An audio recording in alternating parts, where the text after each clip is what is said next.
I spent months fighting with paid tools and janky workflows just to turn my voice into text and text back into audio.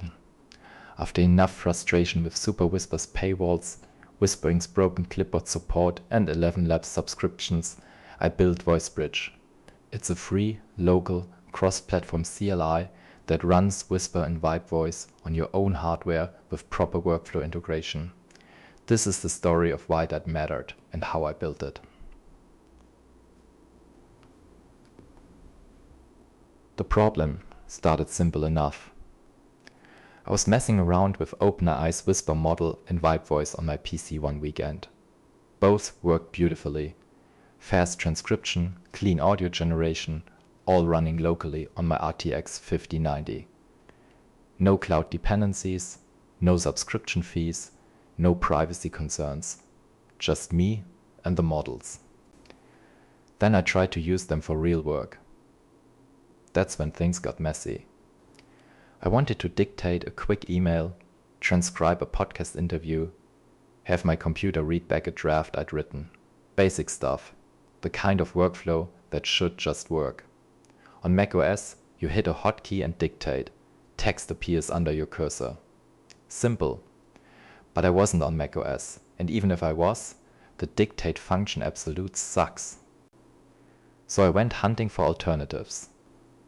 The great tool hunt and why it sucked. First stop, SuperWhisper. Beautiful UI. Great reviews, Mac only, $20 a month. Hard pass.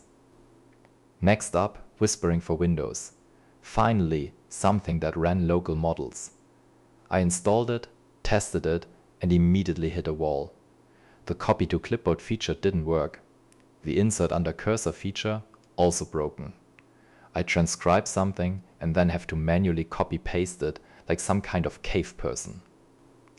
For text-to-speech, ElevenLabs was the gold standard. Incredible voice quality, simple API. Also $22 a month for the starter plan. Also sending all my text to their servers. Here's the thing, I have an RTX 5090 sitting in my case doing basically nothing when I'm writing. I can run Whisper and VibeVoice locally. I get privacy, I get speed, I get to feel smug about not paying monthly fees. But none of that matters if the tooling sucks. I didn't want a fancy app, I wanted workflow integration.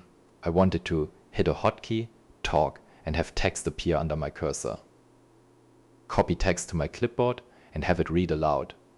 Select a text file and generate an audio file from it. Drag an audio file into a folder and get a transcript back. The tools could do the AI part. None of them could do the workflow part. The hacky Python scripts phase. I'm an engineer. I solve problems. So I wrote some Python scripts. One script would listen to my microphone, run Whisper, and dump the result to a file. Another would read a file and pipe it to VibeVoice. A third would monitor a directory for new audio files and auto-transcribe them. It worked, sort of. The problem was coordination. I'd be writing an email, want to dictate a sentence, switch to my terminal, run the script, wait for it to finish, copy the output, paste it into my email, and forget what I was going to say in the first place. Or I'd want to listen to an article while cooking, so I'd select the text, copy it to a file, run the script, wait for the audio to generate, open the audio file, and by then the pasta was overcooked. The individual pieces worked, the glue didn't. I needed a real tool. Building VoiceBridge, the plan. I knew what I wanted. A single CLI that could, 1. Run Whisper and VibeVoice locally, 2. Integrate with my actual workflow hotkeys, clipboard, file monitoring. 3. Work on Linux, Windows, and macOS. 4. Be extensible enough to swap models later. The tech stack came together pretty fast. Python for the core, Typer for the CLI, Pinput for global hotkeys, FFmpeg for audio processing. The hard part wasn't the AI was already solved. The hard part was making it not suck to use. Challenge 1. Hotkeys that actually work. Let's talk about global hotkeys for a second. On paper, it's simple. Listen for a key combination, trigger a function. In practice, it's a nightmare of OS-specific quirks. On Windows, you've got the Win32 API. On Linux, you've got X11 or Wayland, good luck. On macOS, you've got accessibility permissions that users need to manually grant. I went with Pinput because it abstracts most of that mess. But even then, there were gotchas. Some key combinations are reserved by the OS, some only work when your app has focus, some work differently depending on your desktop environment. The solution? Let users configure their own hotkeys. Don't hardcode anything. Provide sane defaults, but make them overridable. And test on all 3 platforms. I set up a listener that runs in the background.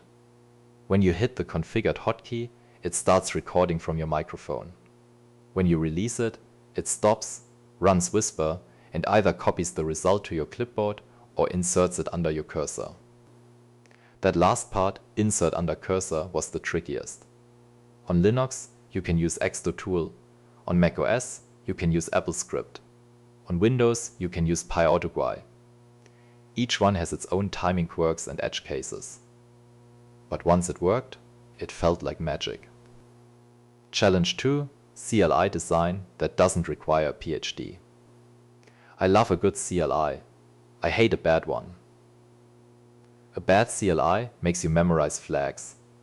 A bad CLI has inconsistent naming. A bad CLI gives you cryptic error messages and no help text. I wanted VoiceBridge to feel intuitive even if you'd never used it before. Good developer experience matters. Companies like Stripe and Twilio have proven that treating developers well pays off. Stripe's DX is so good that engineers consistently name it as the company that treats their technical user base best. The lesson? Be intentional with your words, make things easy to understand, and provide good guidance when someone makes a mistake. Enter Typer. It's basically click with type hints, which means you get automatic validation, help generation, and a clean syntax all in one. You define your commands as functions, add some decorators, and Typer does the rest. Clean, readable, self-documenting. Run VoiceBridge stt-help and you get a nice help screen. Pass the wrong type, you get a clear error message. No guesswork. I organized the CLI into clear subcommands. STT for speech to text, TT for text to speech, daemon for background services. Each subcommand has its own flags and options. No sprawling mess of top-level flags. Challenge 3. Cross-platform without losing your mind. Cross-platform Python is a special kind of hell. File paths, different on Windows. Audio backends, different on macOS. Clipboard access, different everywhere. I needed abstractions, clean ones. For file paths, I used PepLive everywhere. It handles path separators, normalization, and all the other nonsense automatically. For audio, I standardized on FFmpeg as the pre-processing step. Every platform has FFmpeg. It handles format conversion, sample rate adjustment, channel mixing, all of it. VoiceBridge just shells out to FFmpeg and works with the normalized output. For clipboard and keyboard automation, I built adapter classes. Each platform gets its own implementation, but they all implement the same interface. The core logic doesn't care which OS it's running on. It just calls clipboard.keyboardText and the adapter figures out the rest. This is the ports and adapters pattern in action. The core domain logic, run Whisper, generate audio, process text, doesn't know or care about OS details. The adapters handle the dirty work. Alistair Cockburn introduced this pattern to create loosely coupled application components that can be easily connected to their software environment. The hexagon isn't important because 6 is a magic number. It just gives you room to draw all your ports and adapters without being constrained by traditional layered diagrams. It meant more upfront design. It also meant I could test the core logic without spinning up a full Windows VM. Challenge 4. Future-proofing the model layer. Whisper and VibeVoice are great, but they won't be the best forever. Maybe in 6 months, someone releases a better speech-to-text model. The TTS landscape is evolving fast, with billion-parameter models trained on 100K plus hours of data achieving new levels of naturalness. Maybe I want to add support for cookie TTS or Bark or whatever comes next. I didn't want to rewrite the whole tool every time. So I built a model abstraction layer. The CLI doesn't call Whisper directly, but the model implementation happens to be Whisper right now. But swapping it out is just a matter of writing a new adapter. Same goes for TTS.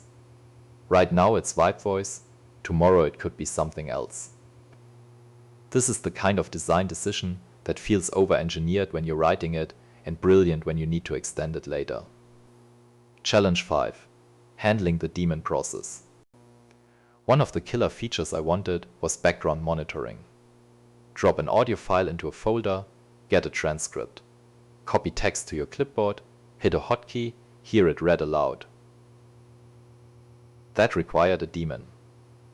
A long-running process that listens for events and reacts to them.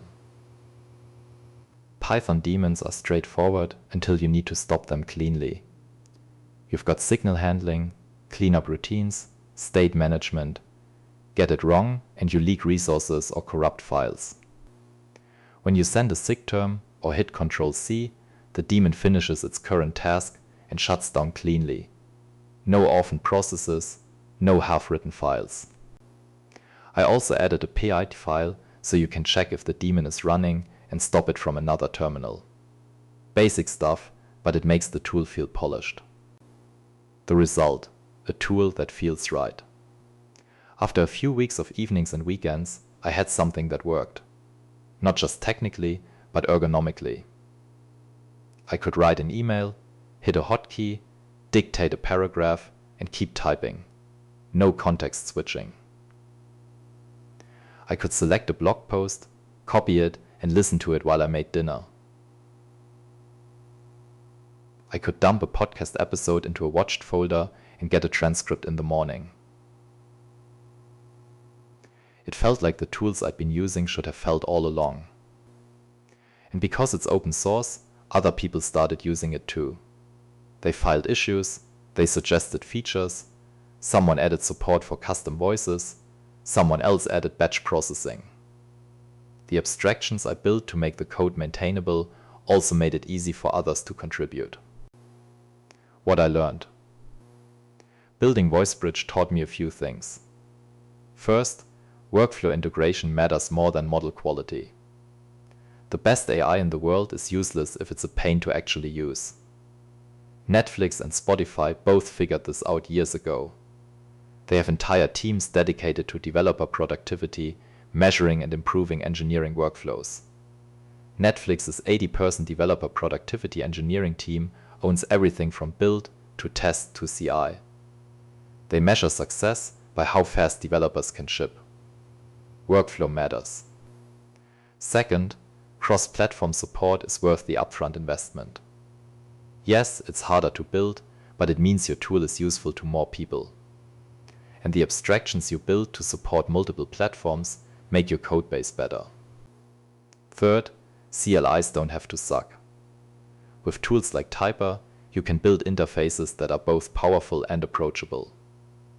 Good help text, sensible defaults, and clear error messages go a long way. Finally, open source is a forcing function for good design. When you know other people might read your code, you write better abstractions. You document your decisions. You think harder about edge cases. That's it for today's episode. See you in the next one.